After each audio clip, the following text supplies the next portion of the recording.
ஜனநாயகன்ல நம்ம பகவந்த் கேசரி பார்த்துருக்கோம். அதில் வந்த பாயிண்ட் எல்லாம் பார்த்துருக்கோம். இதில் எக்ஸ்ட்ராவாக இந்த ரோபோட்ஸ்லாம் வருது. எச் வினோத் எப்படி இது உள்ளே கொண்டு வந்திருக்காரு? இது என்ன மாதிரியான படமாக வந்திருக்கு? முழுக்க முழுக்க இது இப்படி தான் இருக்க போதா, இல்லை இந்த ரோபோட்ஸ்லாம் உள்ளே வந்ததுனால இது வேற மாதிரியான ஒரு ஹை டெக்னாலஜி படமாக மாறி இருக்கா? இல்லை, நான் படம் பார்த்தவர்கள்ட்ட நான் பேசும்போது அவங்க சொன்னது என்னென்னா, இந்த படத்தில் ரோபோவுக்கும் விஜய்க்கும் ஒரு பெரிய ஃபைட் இருக்குது. ஓ, அது வந்து ரொம்ப அவ்வளவு ஒரு ஹாலிவுட் தரத்தில் அந்த ஃபைட் எடுத்திருக்காங்க. சூப்பர். படத்திலே ரொம்ப பேசப்படுகிற ஒரு விஷயமா அது இருக்குங்கிறாங்க. இன்னொன்று, பகவந்த் கேசரி படம் வந்து முழுக்க முழுக்க எடுக்கலை, ஓகே, அதில் ஒரு போர்ஷனை தான் எடுத்திருக்காங்க. மீதி எல்லாமே கட்சி வினத்தோட கற்பனை தான் அப்படின்னு சொல்கிறாங்க.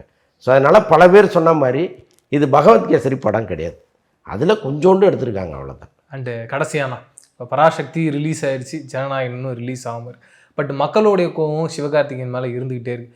இது மறுபடியும் தொடருமா, இல்லை ஏதாவது ஒரு பாயிண்ட்ல எண்ட் ஆகிடும்னு நினைக்கிறீங்களா? அது தொடராதுங்க, எப்போவுமே அந்த நேரத்து கோபம்தான்.